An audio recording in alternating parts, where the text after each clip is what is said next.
Boom. Hey everybody. I know it's a Sunday, but duty calls, I guess. There's certain things that just have to be commented on. Otherwise, if there's no rebuttal, a rumor unchallenged becomes fact. I want you to say that with me in the comments. Just go ahead and say that. Say a rumor unchallenged becomes a fact.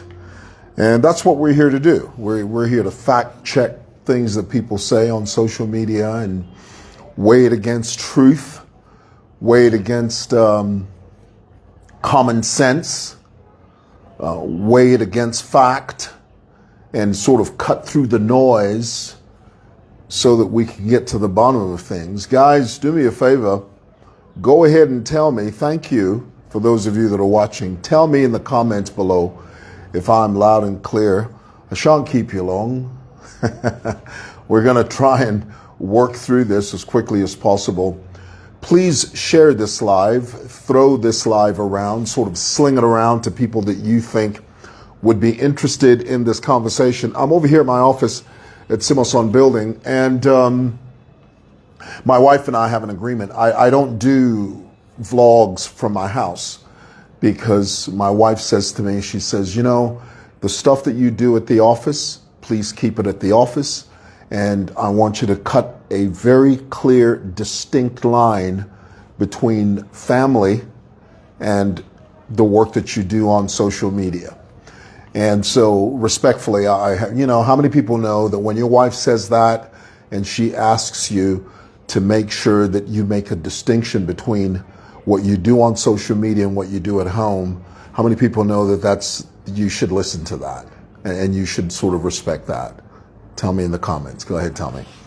All righty, guys, just a couple of things I want to bring to you that through this entire ordeal that our late president, ever since he passed away on June the 5th, 2025, late former and sixth president Edgar Lungu, his body has been thrown to and fro, tussled here and there, and primarily by his family. His family feel that they want to do everything within their power to distance ECL's body from anything that has to do with government protocol.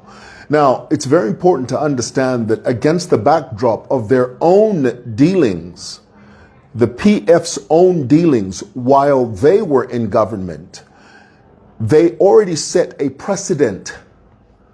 Okay? They set a linear path to how this issue or issues similar to this should be dealt with.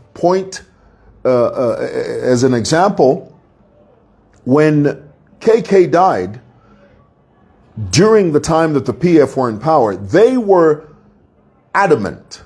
They were insistent.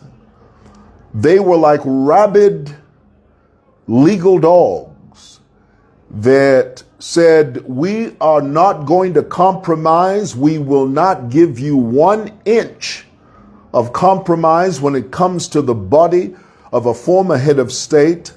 Protocol demands, the PF said, demands that we bury him with all the dignity that he deserves. We bury him as a former head of state because it is owed to the Zambian people by virtue of the fact that he served as president. So all of this talk about the KK family wanting to have a private ceremony, and KK's wish, KK's admonition was always that he be buried next to his late wife, Betty Kaunda. But the PF government made it abundantly clear. They said, look, in fact, it's on record. The PF said, if the KK family wants to stay away, that's between them and God. If the KK family wants to stay away, they can jump through this. We, as government, are going to do the right thing. Now, with those words and with that action, a precedent was set. It is cast in stone. There's nothing you can do about it. And it is disingenuous and it is impractical for the PF now that they are out of government. They are having to deal with the same issue they dealt with when they were in government. So here it is. You have a situation now where our former and sixth late president, Edgar Lungu, died, and there is a call by the current administration, namely HH and his team, to make sure that ECL is buried with honors. ECL is buried in the right way. It doesn't make any sense, brothers and sisters, for that man's body to be buried, for that man's remains to be buried anywhere else on this planet except here on Mother Zambia's earth. Nowhere else. If he's buried in the Maldives, it doesn't make sense. If he's buried in Bogota, Colombia, it doesn't make sense. If he's buried in New Orleans, Louisiana, it doesn't make sense. By the same vein, by the same token, if he's buried in South Africa on foreign soil, it doesn't make one iota of sense.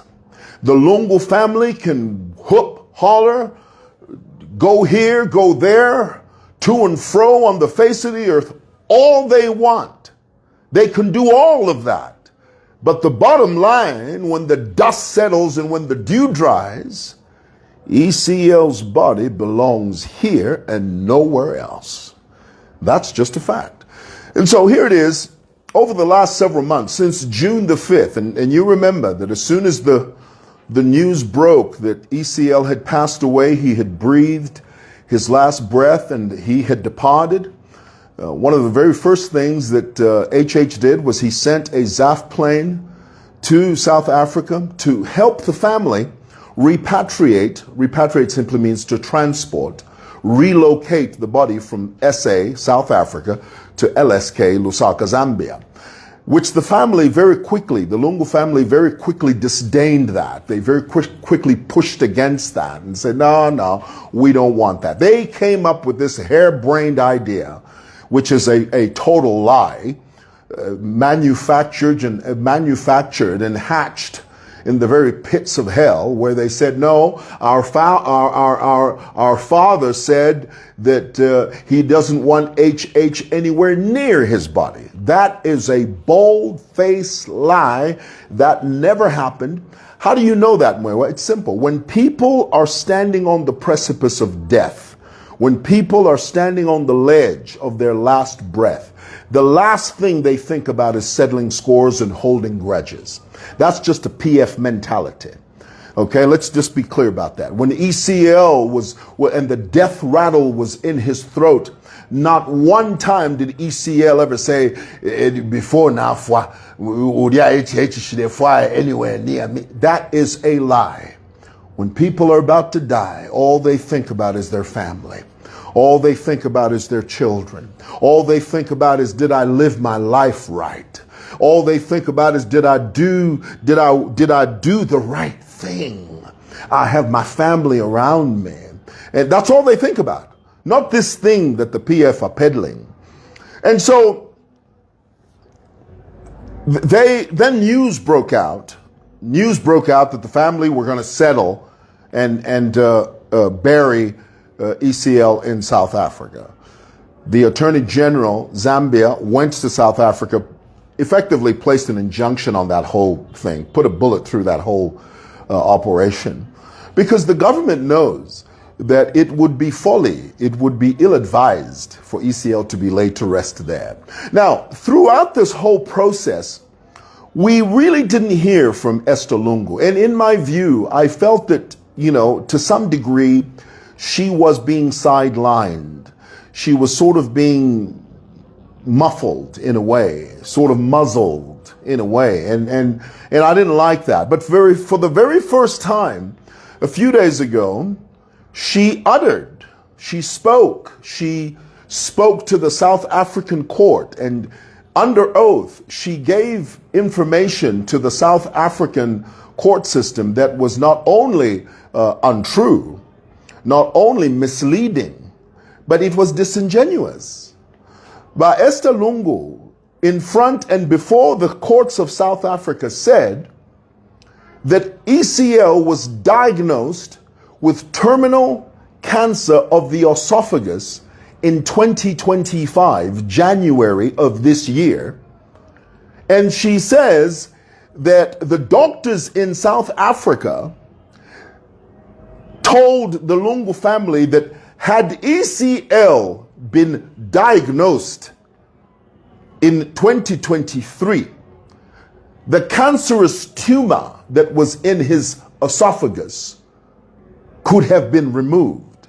Now, let's be clear. There are several things that are being said there that are completely erroneous. When you have terminal cancer of the esophagus, okay, now let's be clear, the esophagus is this tube that runs from here all the way down to your stomach. It's the pathway that we use to ingest, food and drink. If I want my body to get nutrients, I do it through my mouth, through my mouth, down through the esophagus. The esophagus it's not just your throat, it's the whole tube. It's the tube that runs here into your stomach. When you have terminal means you're going to die. Okay, let's be clear. Terminal cancer of the esophagus simply means you're going to die.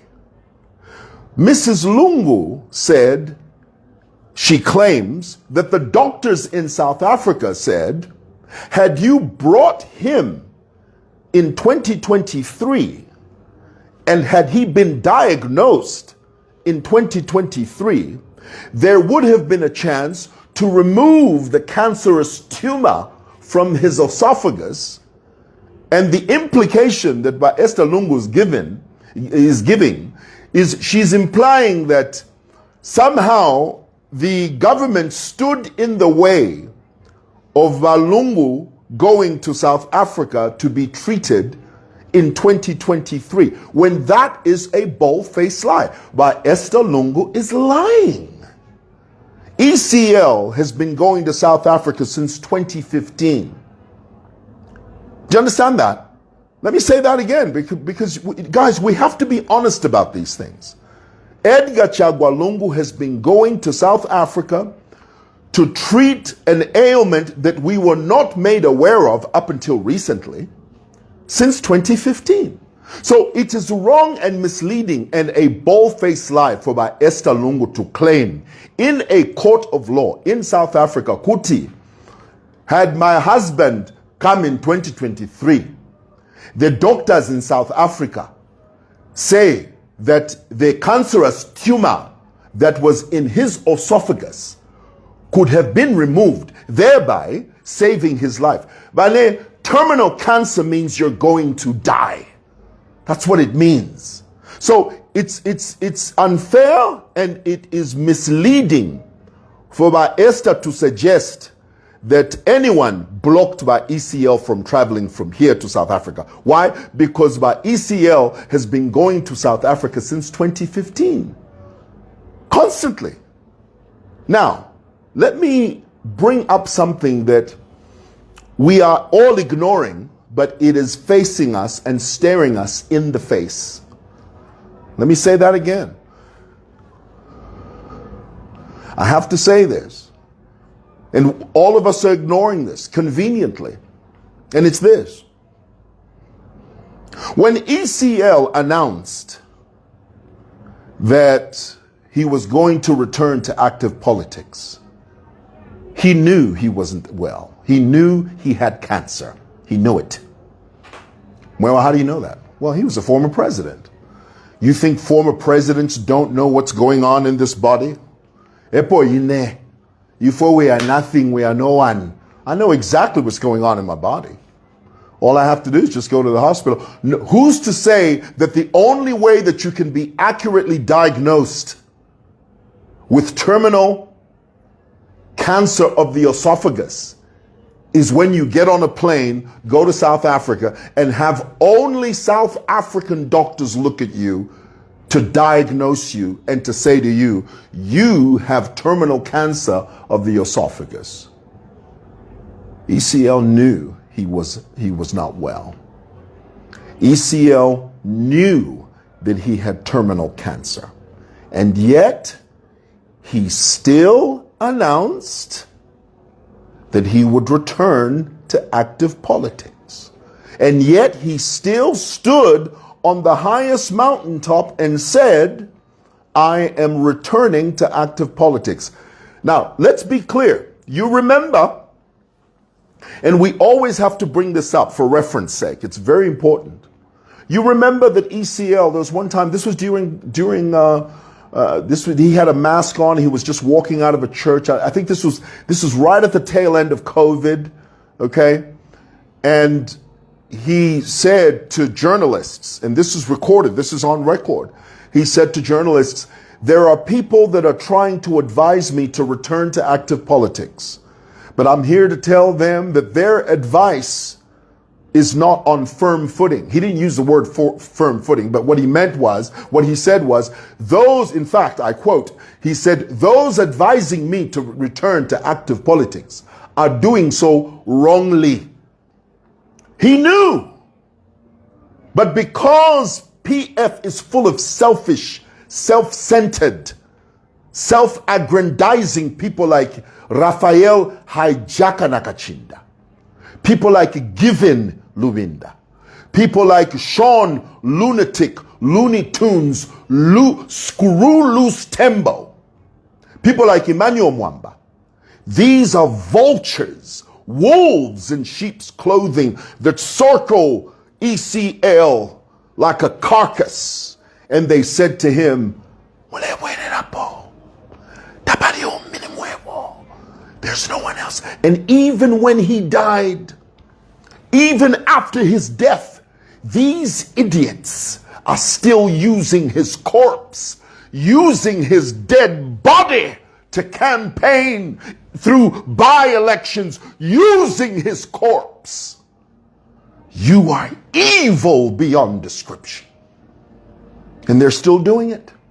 One of the PF slogans by the Kadas is dead or alive. The most ridiculous, the most stupid slogan I have ever heard in my entire life, and I have lived a while. This is how foolish these guys are. This is how detached they are from reality.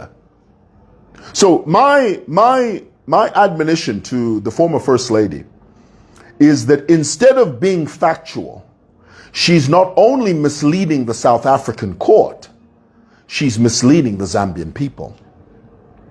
Let's be clear. Let me say that again. Esther Lungu is not only misleading the South African court, she is deliberately misleading the Zambian people. Edgar Lungu was diagnosed with terminal cancer of the esophagus a long time ago.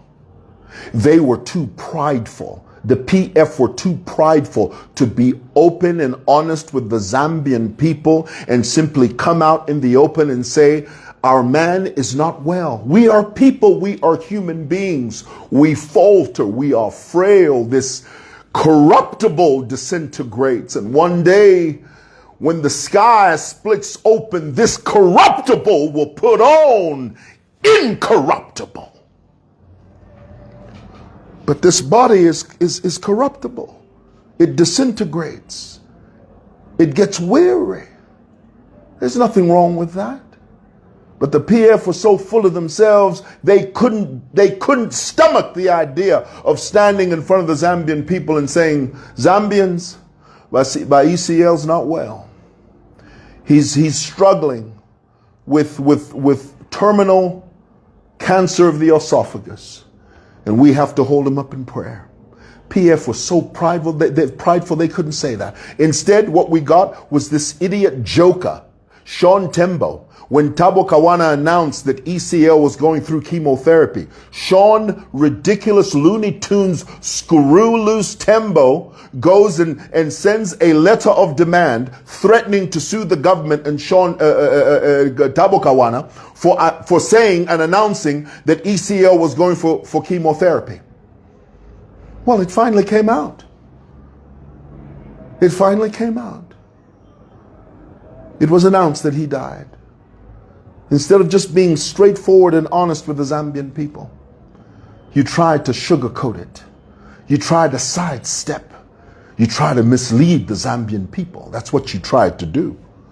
And now, even now, when the state insists in the same way that PF insisted, the same way that PF insisted that KK be buried with honors, because you set a precedent.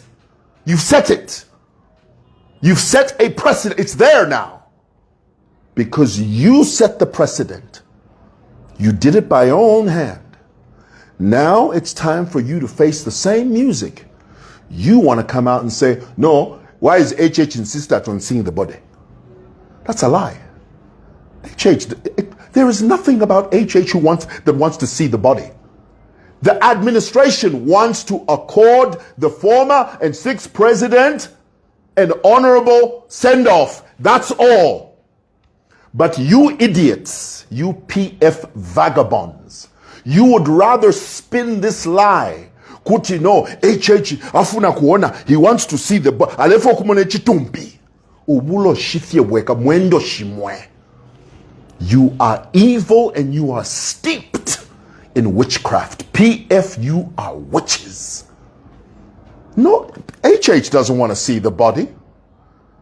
Did Edgar Lungu want to see the body of KK? When did Edgar Lungu ever say, no, I want to see the body of KK?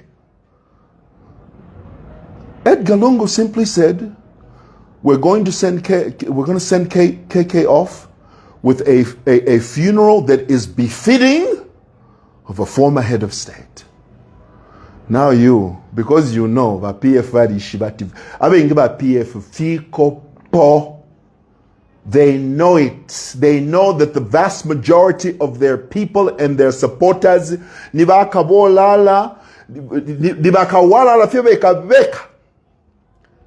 the only ones who believe that nonsense. They're the only ones who tell their supporters, their Dwanzi, idiotic supporters, kuti, because they know they'll believe that rubbish. It's got nothing to do with seeing anything. And at this stage, I can tell you, from June the 5th to now, how long has it been? More than 4 or 5 weeks? I doubt if there'll be body viewing. So it's got nothing to do with seeing the body.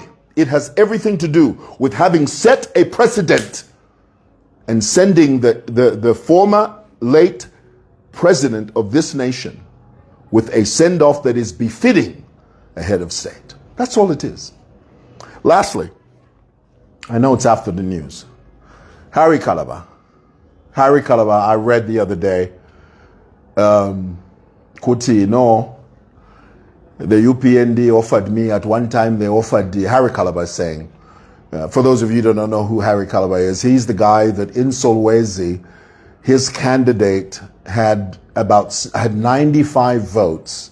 Harry Calabar bought a plane ticket that cost almost 10,000 kwacha to fly to Solwezi to offer solidarity and support for his candidate who stood in Solwezi. And his candidate got a paltry, measly 95 votes. 95.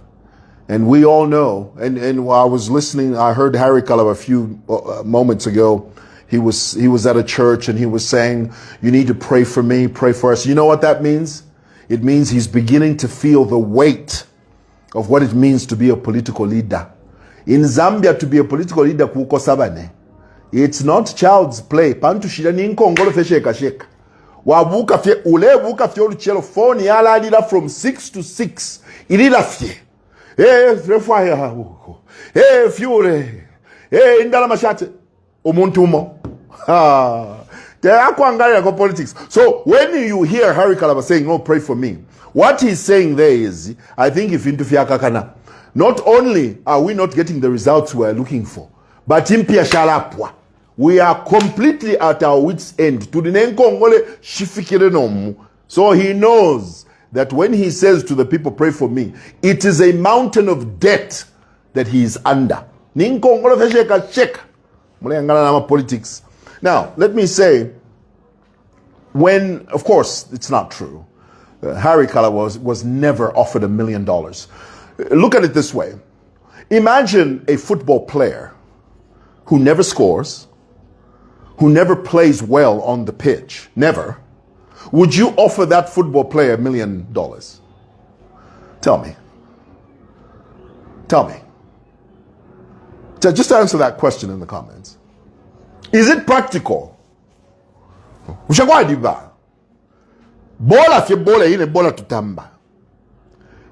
it make sense for a club to call the owners of the club, "Hey man, boy, tell you what, I've got a player over here. You're not gonna believe, boy. We need to buy him for $1 million. Oh yeah, what has he done? Oh, nothing. Has he ever scored any goals? No. Does he have any trophies in the cabinet? No. So why the hell are we paying $1 million for him?" You get the point? Good. Let's dance. Good night.